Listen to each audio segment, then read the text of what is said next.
Salut tout le monde. D'accord. Je ne sais pas s'il est sur sa ligne. Vous savez, maintenant, vous êtes avec nous. Oh non, non, il est. Je suis en ligne. Je crois.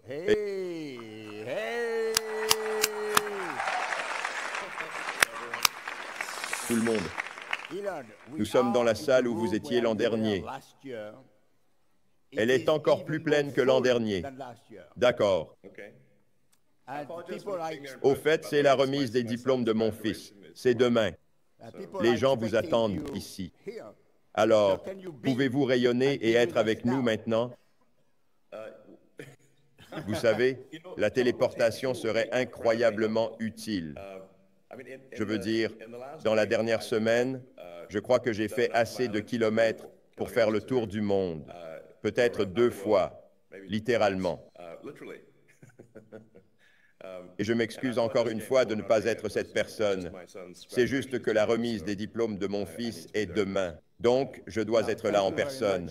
Maintenant, merci beaucoup. Nous vous remercions vraiment d'avoir pris le temps de répondre à vos questions. Oui, vous nous entendez? Bon, est-ce que c'est bon pour vous? Vous passez parfaitement. Est-ce que je passe? D'accord. Est-ce que ça va? Pas très fort. D'accord, je peux essayer, vous savez, de m'approcher de l'ordinateur. Est-ce que c'est mieux? Faites du bruit.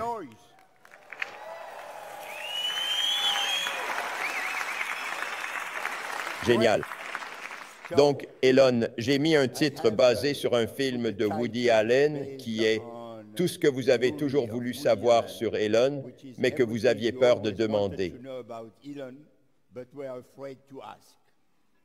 C'est le thème de notre conversation. Ma tête est-elle géante? Mais en réalité, il ne s'agit pas d'Elon, mais de ce qu'Elon fait. Et cela va commencer immédiatement avec Neuralink. Je vais juste lancer avec 2 ou 3 questions pour chauffer la salle, parce que les gens sont timides, pas prêts pour les questions. Donc, je dois chauffer progressivement. C'est très bien. Et j'aimerais poser une question sur Neuralink. Mais avant de poser la question, j'aimerais qu'on voit une très courte vidéo du patient. Pouvons-nous avoir la vidéo, le curseur? Tu bouges le curseur, Nolan, juste en pensant à l'endroit où tu veux qu'il aille. Où ce sont tes yeux?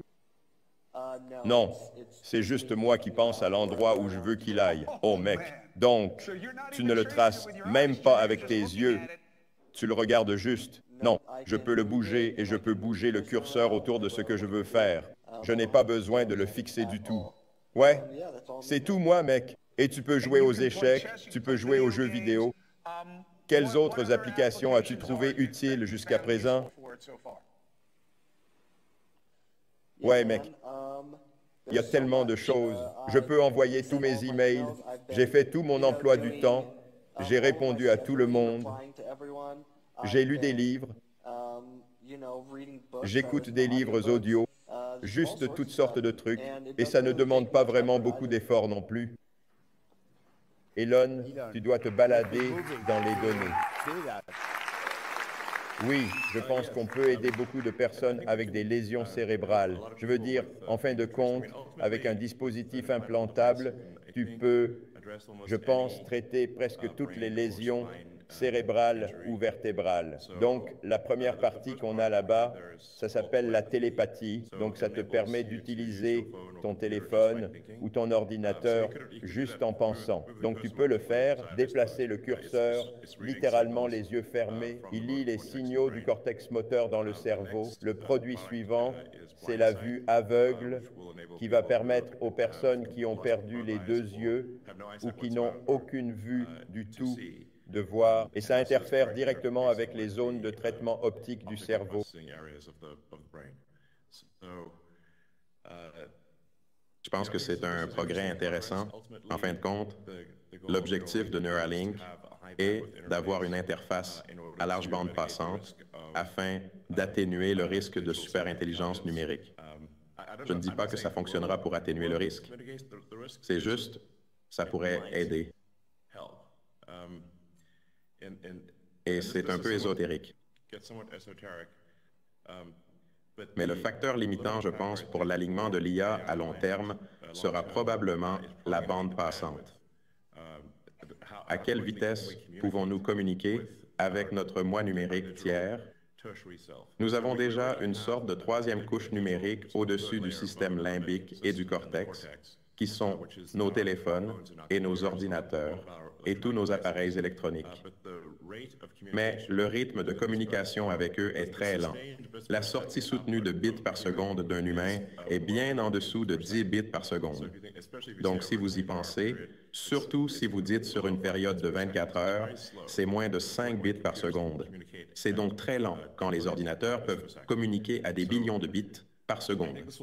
Je pense donc que ce sera important pour l'alignement de l'IA, c'est-à-dire pour être capable d'augmenter la bande passante de communication de plusieurs ordres de grandeur. Et en cours de route, ça résoudra les blessures au cerveau et à la colonne vertébrale. Et je pense qu'en fin de compte, il y a un potentiel pour réanimer le corps.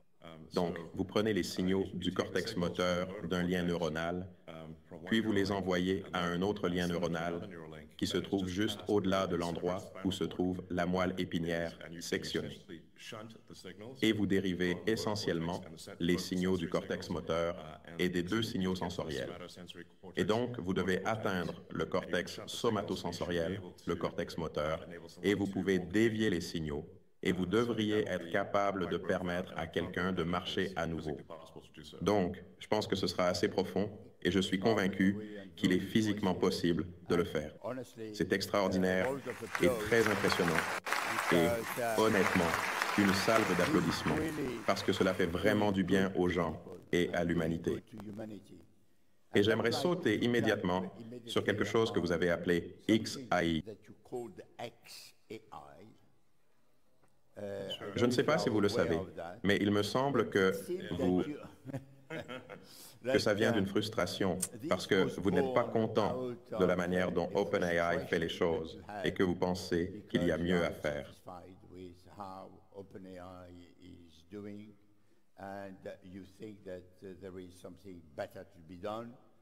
Peut-être que vous pouvez développer un peu.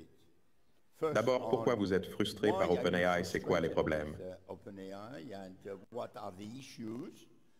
Et deuxièmement, ce que vous envisagez de faire avec XAI? Oui, je pense qu'il y a peut-être... J'ai une vraie inquiétude pour tous les grands programmes d'IA. Je veux dire, les deux plus gros, c'est évidemment Google, Gemini et OpenAI, qui est en partenariat avec Microsoft. Donc, vous avez Google DeepMind, OpenAI et Microsoft comme les deux plus gros acteurs et Meta, qui est un peu en troisième position.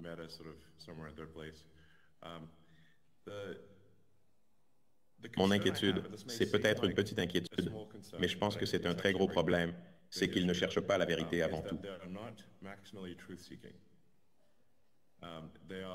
Ils font de la langue de bois. Pour donner un exemple, quand Google Gemini est sorti, l'une des questions que les gens se posaient, c'était qu'est-ce qui est pire? Qualifier Caitlyn Jenner du mauvais genre ou la guerre thermonucléaire mondiale? Et ça disait que c'était pire de qualifier Caitlyn Jenner du mauvais genre. Ce qui est marrant, c'est que même Caitlyn Jenner a dit, s'il vous plaît, qualifiez-moi du mauvais genre, c'est bien mieux que la guerre nucléaire. Donc, bon, mais si vous avez une IA qui a été entraînée à ce point pour le politiquement correct et vraiment pour faire des déclarations folles comme ça, et OpenAI a un problème similaire, c'est plus subtil, mais c'est un problème similaire. Je pense que c'est extrêmement dangereux parce que l'IA pourrait conclure, eh bien, la meilleure manière d'éviter de qualifier les gens du mauvais genre, ce serait de détruire tous les humains. Comme ça, qualifier les gens du mauvais genre, c'est impossible. Donc, vous pouvez imaginer quelques résultats dystopiques ici.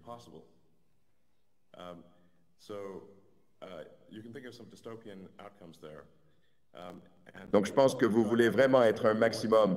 Je pense que la chose la plus sûre pour l'IA, c'est d'être à la recherche de la vérité au maximum. Même si la vérité est impopulaire, c'est très important. Et puis, je pense qu'un autre facteur, c'est qu'elle doit être extrêmement curieuse. Je pense que si elle est à la recherche de la vérité et curieuse, ce sera le plus bénéfique pour l'humanité, parce qu'elle voudra voir, je pense qu'elle voudra favoriser l'humanité et voir comment l'humanité se développe si elle est curieuse et à la recherche de la vérité. C'est-à-dire, comme je l'ai dit, ça peut sembler peut-être de petites choses, mais je pense que ce sont en fait de très grandes choses. Et je ne voyais pas ça se produire. Les IA étaient justes, elles se proxénètent, elles sont entraînées à mentir. Et je pense que c'est très dangereux d'entraîner la superintelligence à être trompeuse. Donc, avec XAI, notre objectif, c'est vraiment de vouloir être aussi à la recherche de la vérité que possible, même si c'est impopulaire. C'est important, je pense extrêmement important. Alors, vous avez dit un mensonge.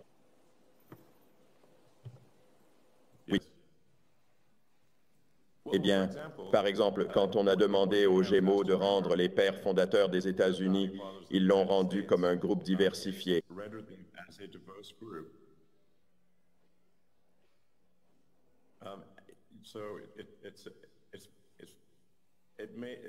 Cela a donc donné une image de George Washington en noir.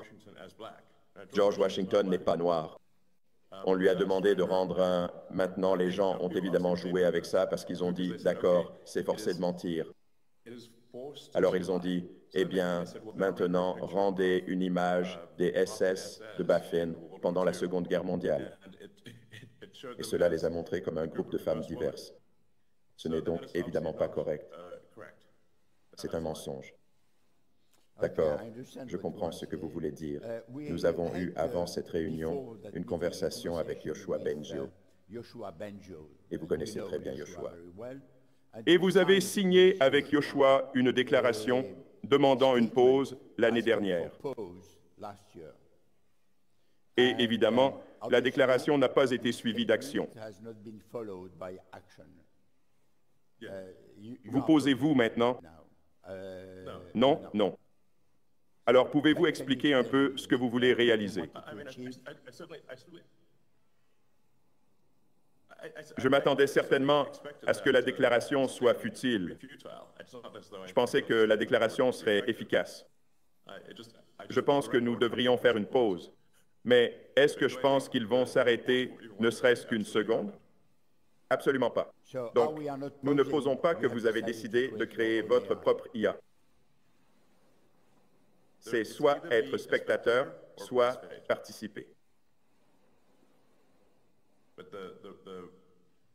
Mais la cadence pour bâtir la superintelligence numérique se produira, que je le veuille ou non. Donc, c'est soit participer et essayer de construire la meilleure IA possible, celle qui sera, je l'espère, la plus bénéfique pour l'humanité, soit regarder les autres le faire et s'inquiéter de la façon dont elle est construite, parce que je ne pense pas qu'elle soit construite correctement. Mais vous devriez penser à une IA comme quelque chose que vous devez aimer. Vous développez une intelligence de la même manière que vous aimez élever un enfant. Et comme qu'est-ce que vous enseignez à l'enfant? La superintelligence numérique est cultivée.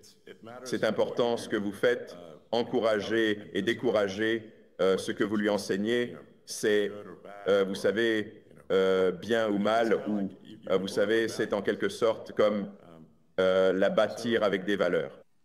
Donc, et je m'inquiète d'une certaine façon des valeurs que Microsoft OpenAI ou franchement, vous savez, Google programme.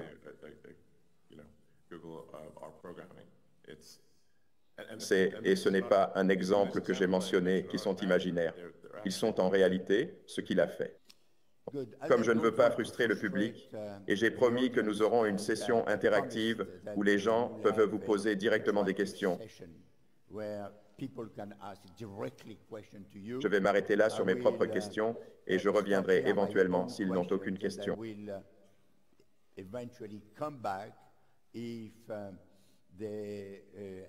Question à vous poser.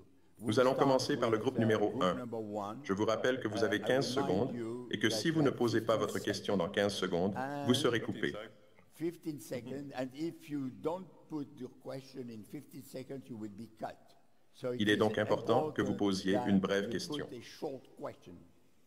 Allez, Go on. bonjour Elon. Hi, Je Elon. m'appelle So I'm Olivia. I'm Je actually viens from en fait Vivatech, de Vivatech. and we have Et nous an avons une initiative initiative called The Good appelée Hack, where we're le asking bon our hack, attendees où nous questions posons des about questions how to à nos develop participants AI sur la façon de So développer my l'IA question for de manière you is, responsable. how can we ensure that AI development, Ma question pour vous est donc remains la transparent suivante. and accountable Comment across pouvons-nous nous all the assurer que le different développement de development l'IA reste transparent et responsable dans tous les différents développements, évidemment comme le vôtre, XAI, mais aussi d'autres?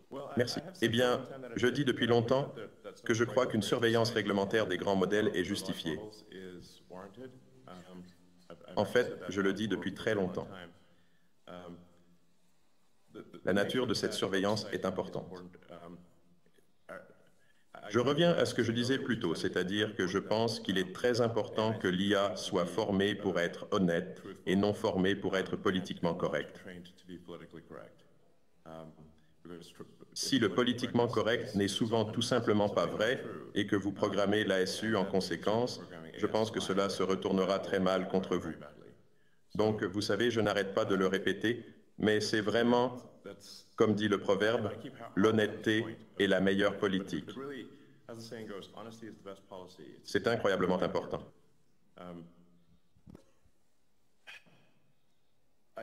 Je crains que les régulateurs ne prennent pas les bonnes décisions, qu'ils se préoccupent trop du genre de folies humaines. Et j'encouragerai les régulateurs à dire ce qui importe le plus, c'est que votre IA soit précise et véridique. C'est de loin, c'est la règle numéro 1. L'honnêteté est la meilleure politique.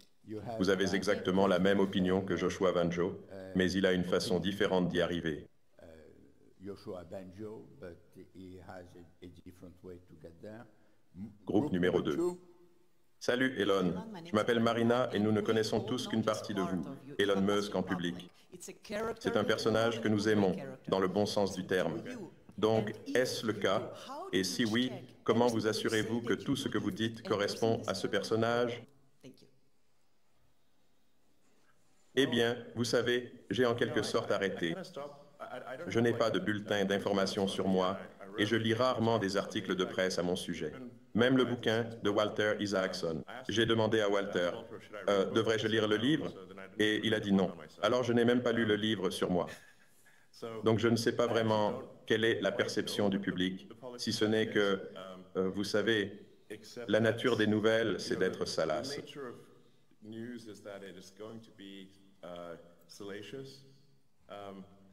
C'est caricatural parce que plus c'est fou, plus ça fait de clics.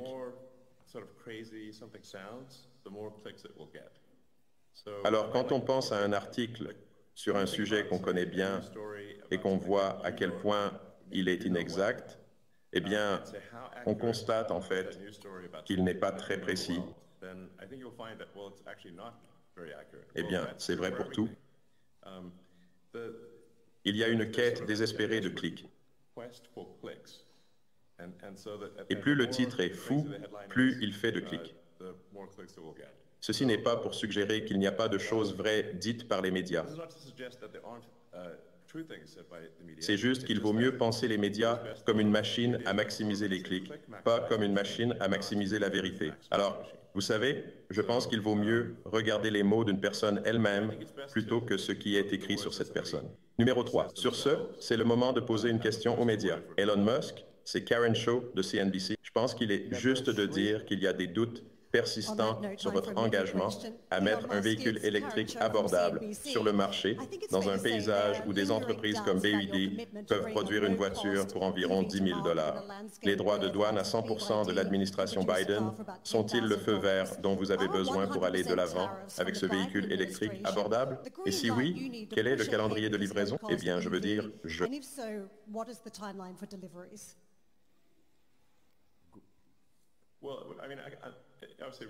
Il m'est difficile de répondre à des questions sur une société cotée en bourse qui sont d'une telle importance.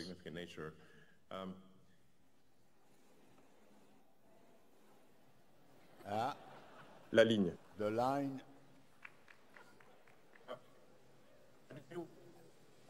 Et vous pourriez me dire que nous devrions utiliser Starlink. Désolé, cette connexion, cette technique. Alors, vous voyez qu'il est plus facile d'avoir une puce dans l'esprit des gens, dans le cerveau, plutôt que d'avoir une connexion correcte avec Los Angeles ou San Francisco. Vous ne savez pas que vous êtes de retour.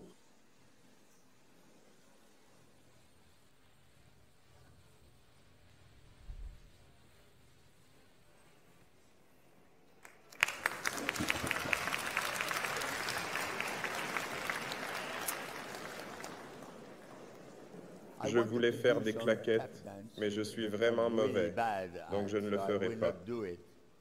Et chanter n'est pas vraiment mon truc. Donc, vous allez devoir attendre en silence. Allô? Allô? Il y a quelqu'un? Est-ce que la technique peut nous dire s'il y a quelqu'un?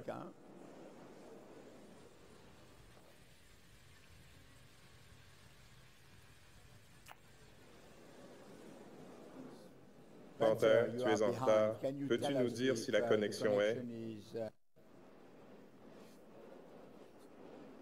Ouais, ok, il se reconnecte. Mais ça a l'air lent de se reconnecter. Donc, je demande un peu de patience. Merci.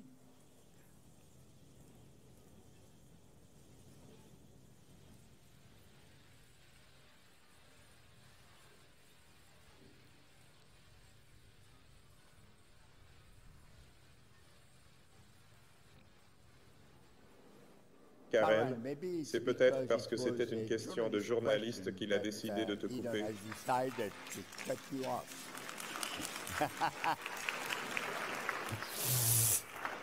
Mais c'est une excellente question.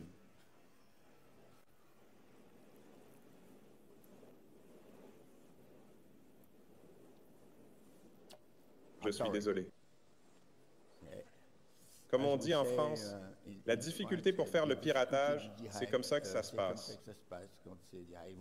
Vous voyez, c'est quelque chose d'intéressant. Ce n'est pas faux.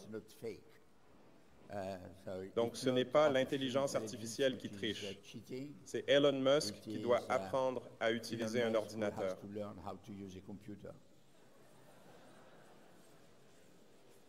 Il a besoin d'un peu d'entraînement.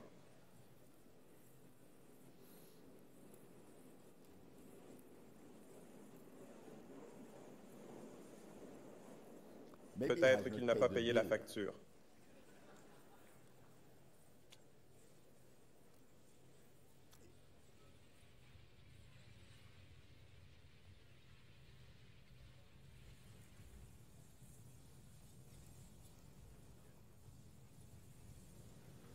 Vous êtes de retour. Boum. Ah, you are back. Oh.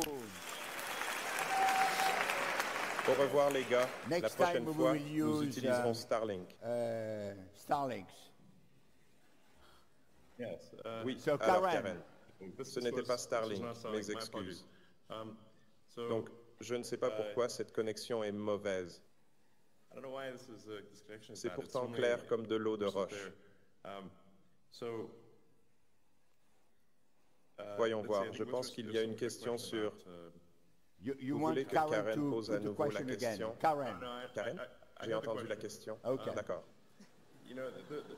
Je veux toujours poser des questions qui affectent directement le cours de l'action, ce qui n'est pas mon genre de questions préférées à répondre. Et je pense qu'il n'intéresse pas non plus le public. Donc, mais le seul point que je veux vraiment faire valoir est que ni Tesla ni moi n'avons demandé ces tarifs. En fait, j'ai été surpris lorsqu'ils ont été annoncés. Vous savez, Tesla est assez compétitif sur le marché chinois sans droit de douane. Et aucun soutien différentiel. Donc, en général, je suis pour la non-imposition de droits de douane. Je suis également en faveur de l'absence d'incitations fiscales pour les véhicules électriques, mais à condition qu'il y en ait aussi. Les incitations fiscales pour le pétrole et le gaz doivent également être éliminées. Je suis donc pour la non-imposition de droits de douane et d'incitation pour les véhicules électriques ou pour le pétrole et le gaz. Et si elles sont toutes supprimées, je pense que ce serait pour le mieux. Donc, c'est un retour à ce que vous disiez sur la vérité. Vous voulez que la vérité fonctionne. La vérité du prix. Je pense qu'en général, les choses qui entravent la liberté d'échange ou qui faussent le marché ne sont pas bonnes.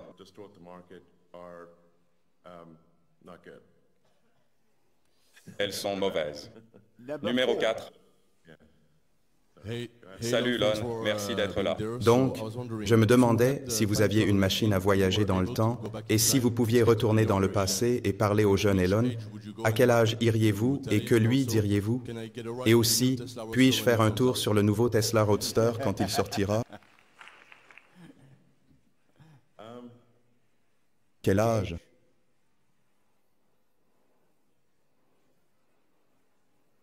Eh bien, vous savez, vous avez ce problème classique de voyage dans le temps où, si vous revenez en arrière et que vous vous dites quelque chose, est-ce que cela affecte le résultat dans un sens peut-être négatif auquel vous ne vous attendiez pas? Donc, vous savez, tout bien considéré, je dirais que, globalement, je suis plutôt... Vous savez, je dirais que je suis heureux de la façon dont les choses se sont déroulées. Donc, j'irai probablement. Je ne ferai probablement rien, car vous ne savez tout simplement pas si quelque chose de bien intentionné dit à une version plus jeune de vous-même finit en fait par avoir un résultat pire. Donc probablement, j'irai. Je serais curieux de voir la version plus jeune de moi, je suppose. Mais je resterai probablement invisible et je ne dirai rien. Donc, oui, on ne sait jamais comment les choses vont tourner. En ce qui concerne le Roadster, bien sûr, je ferai en sorte que vous puissiez en faire un tour. Envoyez-moi un email quand il sortira. Je ferai en sorte que vous puissiez en faire un tour. Avez-vous entendu parler d'un Français qui dirait que le meilleur âge est l'amour? Parce que quand on aime, on a toujours 20 ans. Numéro 5. Vous savez, je suis un peu français. Quand j'ai fait le 23andMe, je veux dire, pour être honnête, je suis majoritairement britannique. Mais la deuxième chose la plus élevée qu'il a dite à 23andMe était le français. OK, super. Nous ferons en sorte que vous puissiez être une citoyenne française dès que vous le voudrez. Numéro 5. Bonjour, Hélène en français. Je suis Delphine Urbain, présidente et fondatrice d'Orbital Luxe. Nous faisons le pont entre l'aérospatial et le luxe. Je voulais savoir si vous aviez des réflexions sur le récent partenariat entre Estée Lauder et la NASA ou Copenhague et la NASA, et si vous souhaitiez faire des initiatives avec SpaceX et ce que vous feriez, qu'aimeriez-vous développer? Merci. OK, malheureusement, je ne suis pas familière avec ce que vous avez mentionné ici. SpaceX est, eh bien, très concentré sur la constellation Starlink pour la connectivité Internet, qui, je pense, fait beaucoup de bien dans le monde. Il s'agit d'apporter la connectivité Internet à des endroits qui n'en ont pas ou où elle est très chère. Et je pense que c'est un formidable catalyseur d'éducation et pour permettre aux gens de vendre leurs biens et services à l'international. Ainsi, même si vous êtes un village éloigné, vous pouvez toujours vendre vos biens et services. Le Starlink est donc génial. Et puis le but à long terme, bien sûr, pour SpaceX, est de rendre la vie multiplanétaire, une sorte de vie sur Mars. C'est ma chemise Mars.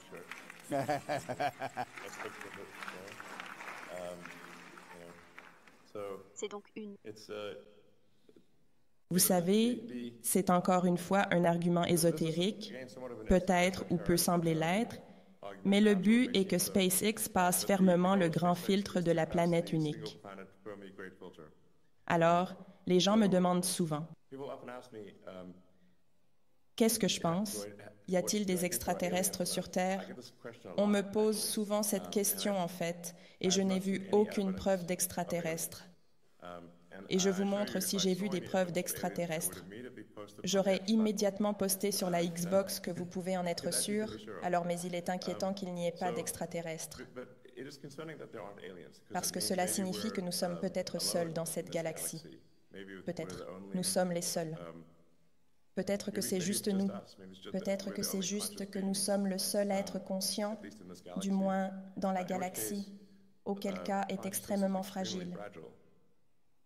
Et nous devrions faire tout ce que nous pouvons pour préserver et étendre la lumière de la conscience, la préserver sur Terre et l'étendre à d'autres planètes. Et donc, vous savez, l'une des raisons pour lesquelles les gens pensent bien, peut-être que la raison pour laquelle nous ne nous sommes pas intéressés aux extraterrestres, c'est parce qu'aucune civilisation n'est allée au-delà de sa planète natale dans notre galaxie. C'est donc ce que vous pourriez appeler le grand filtre de la planète unique de Fermi. Enrico Fermi était un grand physicien italien qui a posé cette question profonde. Où sont les extraterrestres? Nous devons donc devenir une civilisation durablement multipliée. Et c'est la première fois en 4,5 milliards d'années d'histoire qu'il a été possible de le faire. Cela n'a jamais été possible jusqu'à maintenant. Donc, je pense que nous voulons devenir durablement multiplanétaires tant qu'il est possible de le faire. Cette fenêtre de capacité peut s'ouvrir pendant longtemps, mais elle peut aussi être ouverte pendant une courte période. C'est donc le but de SpaceX. Certaines personnes croyaient que vous étiez un extraterrestre. Je suis un extraterrestre, vous êtes maintenant découvert. Oui, vous trouvez des gens, je suis un extraterrestre, mais personne ne me croit. Numéro 6. Oh, désolé. Vous voyez, le numéro 6 a disparu. Non, je suis là. Maintenant, vous êtes ici. Par ici, par ici, par ici. Oui, super. D'accord. Êtes-vous sur mon modèle? J'adore mon modèle 3. Je suis canadienne, Ryan de Farpoint High. Mes questions sur X. La concurrence dans l'IA open source aide donc tous ceux qui n'ont pas 100 000 HX. Pourraient-ils s'engager à toujours publier un modèle qui surpasse le modèle open source actuel, le meilleur modèle open source, s'ils en ont un, pas nécessairement votre meilleur modèle, mais si vous pouvez être le modèle open source actuel en tête de liste, vous pouvez vous engager à publier dans ce domaine pour notre bénéfice. Oui, je ferai cela. C'est bien, je serai plus.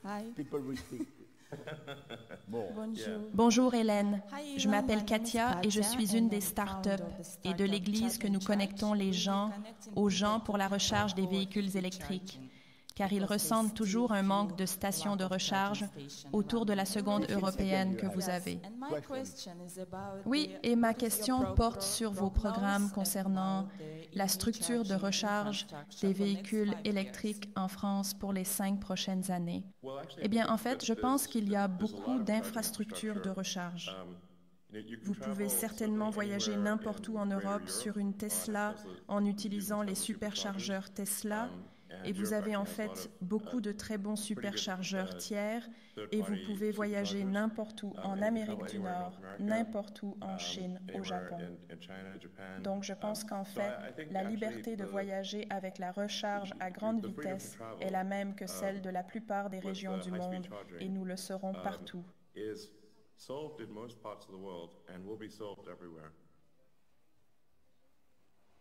Mais un O. Celui-là, nous dormons. Salut. Elon, je m'appelle Shan. Pardon. 8. Oui. Pardon. 8 d'abord. Ma faute. Pas de souci. Allez-y, salut Elon. Je suis Oliver Broom. Je dirige un groupe de sécurité de l'IA à Utrecht. Je me demande comment convaincre les gens du danger de l'IA. Et puis-je discuter avec les gens de l'équipe XI Safeties? Crie à userexperience.org comme oui.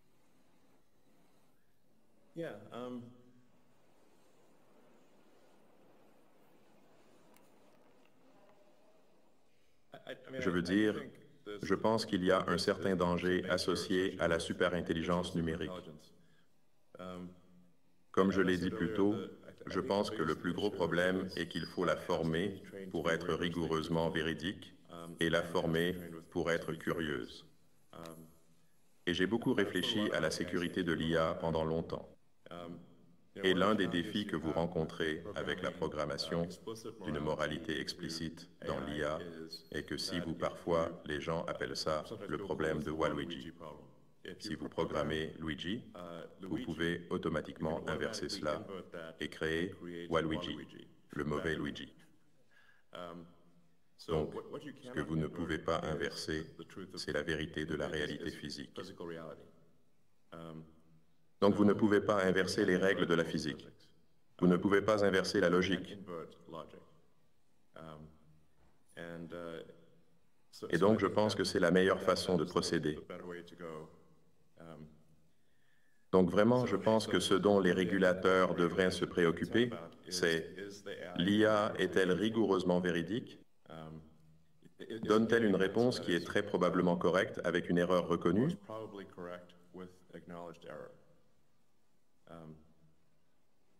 Je pense que c'est la meilleure décision pour l'IA. Et c'est ce que nous essayons de faire chez XAI. Maintenant, nous avons vu que XAI est une nouvelle entreprise. Donc il n'y en a pas. Elle a encore beaucoup de rattrapage à faire avant qu'elle ne l'ait. Et une IA qui soit compétitive avec une sorte de Google DeepMind et Microsoft OpenAI. Je pense donc que peut-être vers la fin de cette année, nous aurons cela. Mais ça ne sert à rien. Vous savez, essayer d'y parvenir Nous avons juste besoin d'avoir une IA compétitive comme première priorité. Si elle n'est pas compétitive, ce qui n'est pas encore le cas, mais je pense que ce sera le cas, alors, vous savez, les choses commencent à avoir un sens à ce sujet. Comme nous en avons besoin, nous ne devons commencer à nous soucier de la sécurité que lorsqu'elle a une puissance comparable à celle d'autres IA. Donc,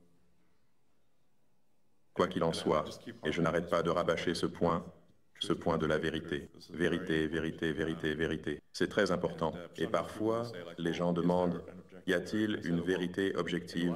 Je dis, bien souvent, oui, on parle de physique. Il y a une vérité objective.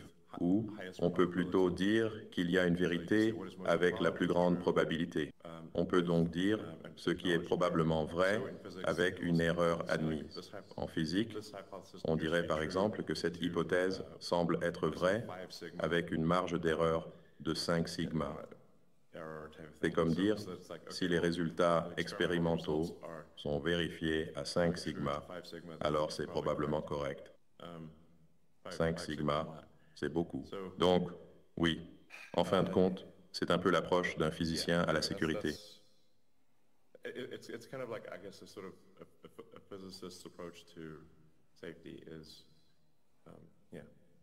Je me répète, mais je ne le dirai jamais assez. L'honnêteté est la meilleure politique. Mais il y a de fortes pressions pour que l'IA ne soit pas honnête.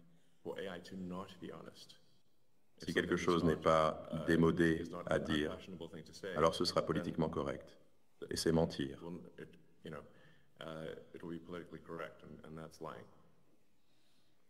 Merci.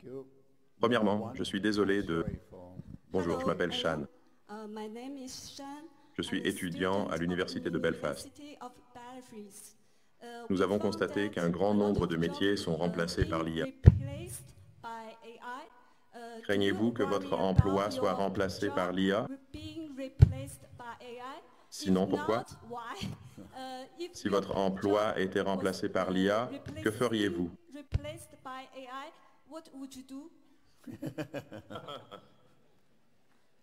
Eh bien, on entre dans des questions existentielles ici.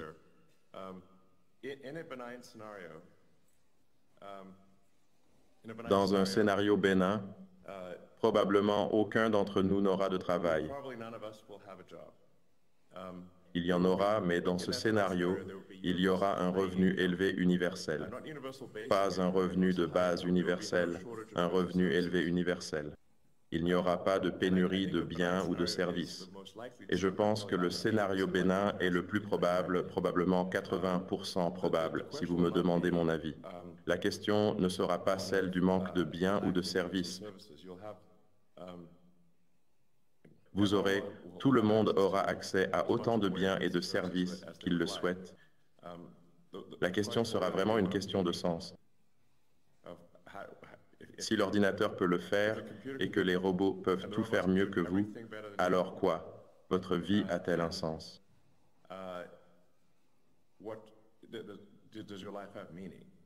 C'est vraiment là sera la question dans le scénario bénin. Et dans le scénario négatif, eh bien, c'est rude. On est dans de beaux draps. Donc, je pense qu'il reste peut-être un rôle pour les humains dans la mesure où on peut donner un sens à l'IA. Alors, si vous pensez à la façon dont fonctionne notre cerveau, on a le système limbique qui est nos instincts et nos émotions, et puis on a le cortex qui réfléchit et planifie. Mais le cortex essaie constamment de rendre le système limbique heureux. Donc, peut-être que ce sera comme ça avec l'IA, c'est-à-dire que l'IA essaye de rendre ce cortex heureux, qui essaye de rendre notre système limbique heureux.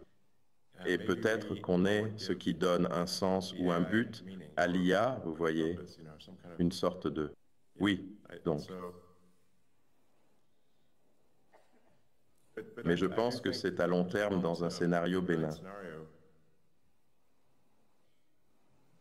Tout travail que quelqu'un fait sera facultatif. Par exemple, si vous voulez faire un travail, c'est un peu comme un hobby. Vous faites un travail. Mais sinon, l'IA et les robots fourniront tous les biens et services que vous voulez. OK, donc vous voyez, il y a un avenir où personne n'aura besoin de travailler avec peut-être juste des actions. C'est donc le résultat le plus probable. Si les gens s'intéressent à la lecture de livres de science-fiction, la représentation la plus précise d'un avenir avec une IA super intelligente est celle faite dans les banques.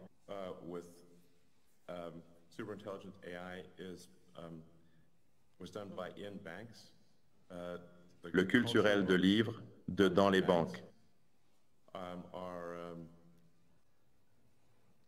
Le meilleur, c'est probablement le meilleur.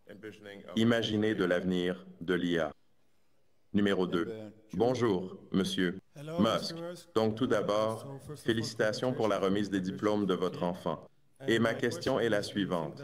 Pensez-vous que l'IA aura un impact sur l'éducation de la future génération d'enfants, surtout en ce qui concerne les valeurs et la morale? Eh bien, je pense que les parents seront toujours responsables des valeurs et de la morale. Je pense que cela affectera considérablement l'éducation parce que l'IA est un enseignant extrêmement compétent, très patient, sera presque toujours juste et peut adapter les leçons spécifiquement à l'enfant. Ce sera donc comme si chaque enfant avait, vous savez, Einstein comme enseignant. Ce serait quelque chose d'assez profond. Je crains que les enfants de nos jours ne soient formés par les réseaux sociaux et que les algorithmes des réseaux sociaux soient essentiellement des maximisateurs de dopamine. Ils essayent donc de maximiser vous savez, maximiser la quantité de dopamine. En regardant l'écran. Voyez-vous, je préconiserais de limiter le temps de médias sociaux que les enfants peuvent regarder, car ils sont programmés par des IA maximisant la dopamine. Vous comprenez que Elon est prêt à sacrifier X pour l'IA X.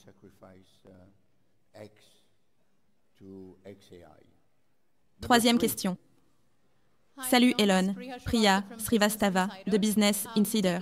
Pour Tesla, Tesla a connu des mois difficiles au vu de la baisse des ventes au pays, du déclin boursier, des licenciements. Quand vous regardez en arrière, y a-t-il des choses... Nous pouvons interrompre cette question immédiatement car je ne pense pas que Business Insider soit une vraie publication. Bon, passons à la question suivante. Très bien, merci. Question suivante, numéro 4. Salut Elon, je m'appelle Shahrukh et j'ai une question très précise sur Neuralink. Pensez-vous qu'à l'avenir, avec l'aide de Neuralink, vous pourrez utiliser les données de scanners cérébraux humains pour développer l'IA la plus puissante et la plus créative que le monde ait jamais vue? Et si vous aimez ma question, aurais-je un jour une visite de la station SpaceX dans ma vie? La station SpaceX dans ma vie?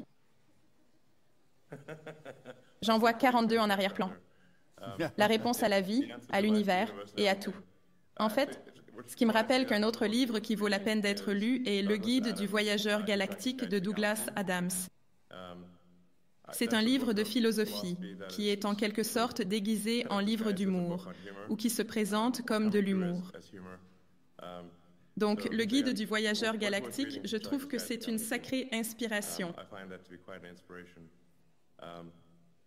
Et le nom du premier vaisseau spatial à aller sur Mars sera Heart of Gold, comme le vaisseau spatial du Guide du voyageur galactique.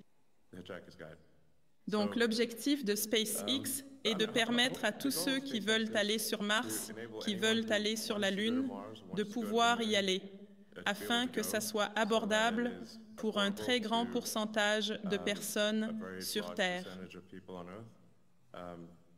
C'est notre objectif, qui est essentiel pour construire une civilisation autonome sur Mars. Pour rendre la vie multiplanétaire infoxyténétique, il faut évidemment amener beaucoup de gens sur Mars. Et comme je l'ai dit, je pense que c'est une chose très importante pour la survie à long terme de la conscience.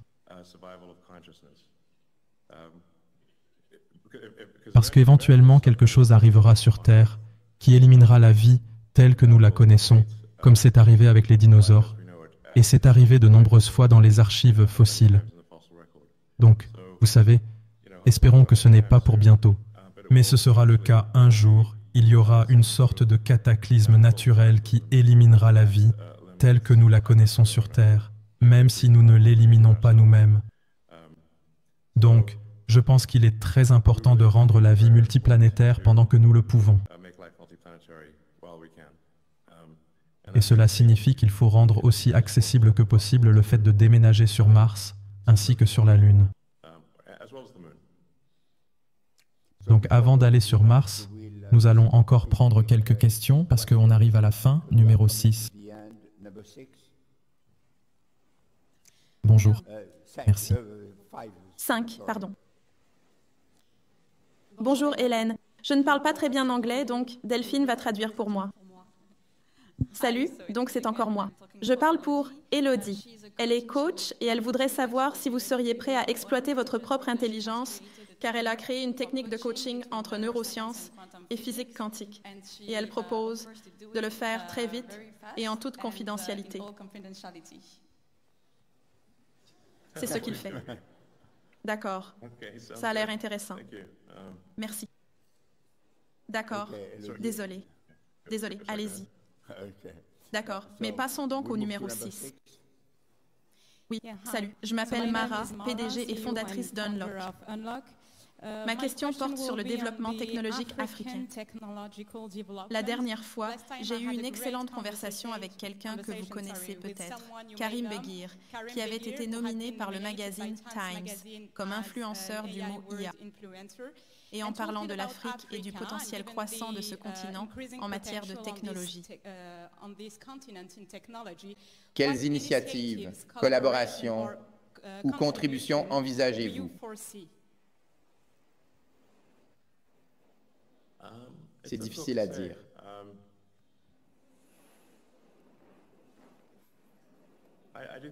Je pense que l'Afrique a beaucoup de potentiel. Je pense qu'une des choses qui freine l'Afrique a été le manque de connectivité Internet, ce que Starlink aide à résoudre. Avec cela, les gens peuvent tout apprendre et faire partie de la culture mondiale. Alors que si vous n'êtes pas connecté, vous pouvez simplement écrire des lettres ou quelque chose comme ça. Donc, la connectivité est essentielle pour que l'Afrique et d'autres endroits fassent partie de la culture mondiale et participent à l'IA et à d'autres activités.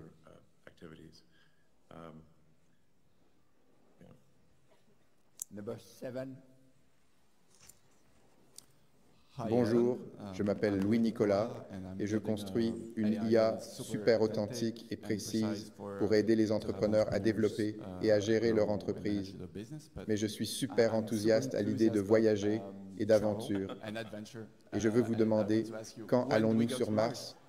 On a vu le t-shirt, on l'a vu. C'est vraiment bien, mais c'est 42. L'école 42. Très bien. Eh bien, je pense que nous espérons faire atterrir le premier vaisseau spatial sans équipage sur Mars d'ici 5 ans et aussi sur la Lune.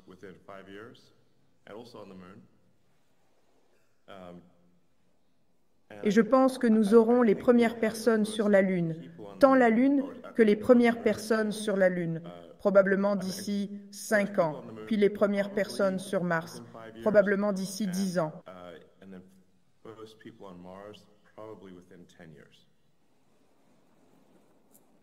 Peut-être moins de 10 ans, peut-être 7 ou 8 ans. Vous voulez dire que vous pourrez atterrir sur Mars dans 7, 8 ans?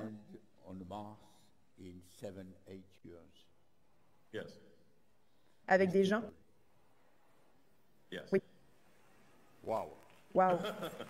C'est à cela qu'elle est destinée. Numéro 8. Salut Elon. J'ai une petite question. Je voudrais savoir, en ce qui concerne l'électromobilité, quels projets innovants Elon Musk et Tesla ont en tête pour les années à venir? Merci. Alors, voulez-vous dévoiler votre secret ici? Nous attendons tous quelque chose, des nouvelles de dernière minute. Oui. Je veux dire, je ne pense pas que nous ne voulions pas faire d'annonce de produits simplement dans les questions-réponses. Cela n'aurait pas de sens. Nous organisons nos événements produits comme des événements produits. Donc, mais évidemment, certaines des choses dont les gens sont conscients, comme les robots taxis ou les cybercabs, et le robot humanoïde Optimus. Donc, ce sont de très grosses affaires. Même si c'est la seule chose que vous connaissiez sur Tesla, vous savez que ces deux choses seront extrêmement profondes. Une grande flotte de véhicules autonomes qui est essentiellement une solution générique à la conduite autonome et une solution générique à un robot humanoïde. Ces deux choses sont incroyablement profondes. Elon, nous avons promis que nous aurions terminé à 18h30. Il est 18h37, mais nous avons eu l'interruption à cause de la connexion. Souhaitez-vous nous accorder 5 minutes de plus? Je vais vérifier. Et je pense que j'aimerais le faire, si je le peux. Je crois avoir une question. Souhaitez-vous nous accorder 5 minutes de plus? Je vais vérifier. Et je pense que j'aimerais le faire, si je le peux. Bien sûr, bien sûr. Sur nos 5 minutes, très courtes, une question très courte, des réponses très courtes. Question très courte. Elon Musk, je m'appelle Frédéric. Il y a des années, vous avez dit que la fusée Ariane 5 n'aurait aucune chance. Survécu, diriez-vous la même chose d'Ariane 6 qui sera lancée en juillet et qui est beaucoup plus rentable?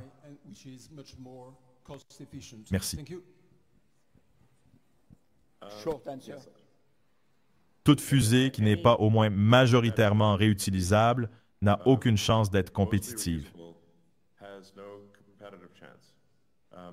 Donc avec Falcon 9, le Brewster, le premier étage est réutilisé et le carénage est réutilisé. Ainsi, vous avez environ 80% du véhicule réutilisé et refondu.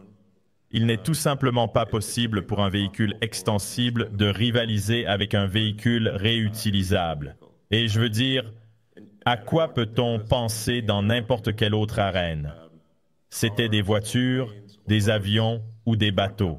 Si une entreprise fabriquait un avion réutilisable ou un avion réutilisable à 80% et qu'une autre entreprise fabriquait un avion extensible que vous ne pourriez utiliser que pour un seul vol, la société fabriquant les avions extensibles n'aurait aucune activité du tout. Parce que vous devriez acheter un nouvel avion chaque fois que vous prendriez un vol quelque part. C'est pourquoi je dis depuis de nombreuses années qu'il est complètement inutile de développer des fusées qui ne sont pas raisonnables. Numéro 2. Merci Philippe pour la discussion rapide. Je voulais poser la question suivante. Les gens aiment ChatGPT, mais vous détestez bruyamment la plupart des expériences de chatbot de sites web dans le coin inférieur droit, ce qui est nécessaire pour combler ce fossé. Je vous envoie un message sur X afin que nous puissions continuer plus tard. Je suis sûr que nous comprenons la question là-bas. Il y a, vous savez, je suis d'accord avec vous, il est doué pour discuter. Comme je l'ai dit, mon souci est qu'il n'est pas rigoureusement à la recherche de la vérité. Et c'est une préoccupation majeure. Donc c'est tout.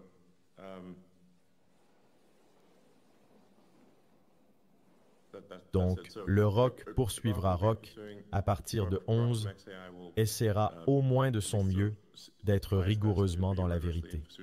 Et nous voulons aussi essayer d'être l'IA la plus drôle. Alors je pense que vous savez que si nous allons tous mourir, au moins nous devrions mourir de rire. Nous nous efforçons donc de faire du rock l'IA la plus drôle. Vous n'avez pas été extrêmement généreux de votre temps. C'était génial. Vous avez été honnête. Vous avez donné des réponses profondes. J'aimerais ça. Nous faisons beaucoup de bruit pour vous remercier.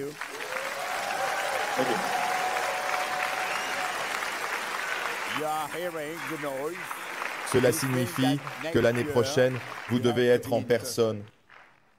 Et nous vous donnons la date longtemps à l'avance et avant de partir, je vous demanderai One World, votre plus grand espoir en un mot, votre plus grande peur en un mot.